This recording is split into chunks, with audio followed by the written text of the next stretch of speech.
Hey everyone, what do you make with these leaves? These are called Colocasia, call it taro leaves, Gujaratis call it Patra leaves. I usually make steamed patra or bhajias with them. Since I had small leaves and I didn't feel like making the patra rolls and didn't want to fry bhajias, I thought it's time to share my Patra Shaak recipe with you all that can be enjoyed with roti or rice. First, remove the stems from the patra leaves. This is a very important step. Make sure you wash them properly and then remove the tough stems because, like I said, they are tough to chew, hard to digest, and can cause irritation. You don't need to be careful cutting the stem out since we don't need the leaf to be intact like we would need for the steamed patra rolls.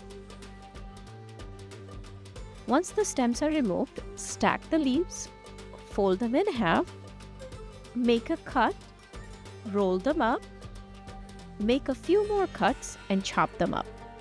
Meanwhile, boil a little water in a pot, not too much. Add the chopped leaves and cook for 2 to 3 minutes. We will use this water to make our dough, so don't add too much at this step. In a bowl, add chana flour, salt, turmeric, red pepper to taste, crushed ajmo, and hing.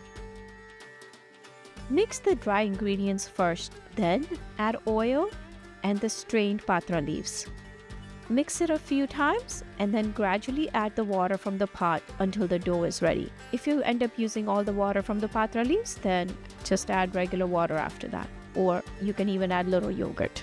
In another bowl, we will start with yogurt. This yogurt is not sour, so be mindful of that. Next, turmeric, salt, red pepper to taste, coriander powder, and roasted cumin powder, and then whisk it all together. This is a very important step. Mixing the spices with the yogurt will prevent the yogurt from splitting when cooked.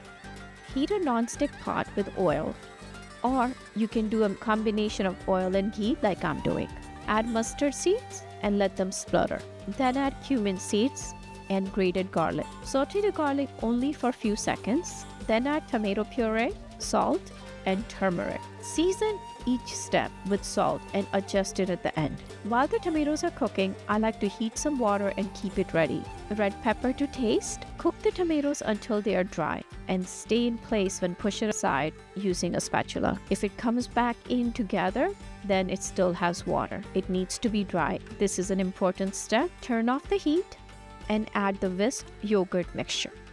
It's important to turn off the heat to prevent the yogurt from splitting. Stirring continuously for 2 to 3 minutes. Keep mixing the yogurt into the tomato mixture. Once it's properly mixed, then turn the heat back on and keep stirring until the oil separates. This step will take a few minutes. Just be patient, but you must keep stirring.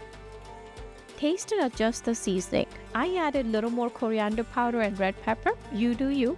So taste it and see what you feel like it needs. Keep cooking and stirring until the gravy thickens. Once again, when you push the spatula through the center of it, it should just kind of hold it in place and should not fall back together. Now, we will add hot water to the gravy a little at a time. Once it boils, then we will drop the dough in small pieces about a centimeter in size, making sure they don't stick together. Gently swirl the pot and add hot water in between if needed while dropping the dough. Stir gently and cook for about 10 minutes until the gravy thickens and the dough is cooked. Taste and adjust the seasoning. I forgot to add whole red chilies while I was tempering. That's why I'm adding it later at this point. Taste the dough to check for doneness. When the gravy is almost done, add garam masala and mix it well. Finally, crush some roasted kasuri methi and add it to the gravy. Mix it well and it's ready to be enjoyed. Based on the consistency, you can have this with roti or with rice. I hope you will enjoy this recipe. Let me know how you like it. Until next time, take care.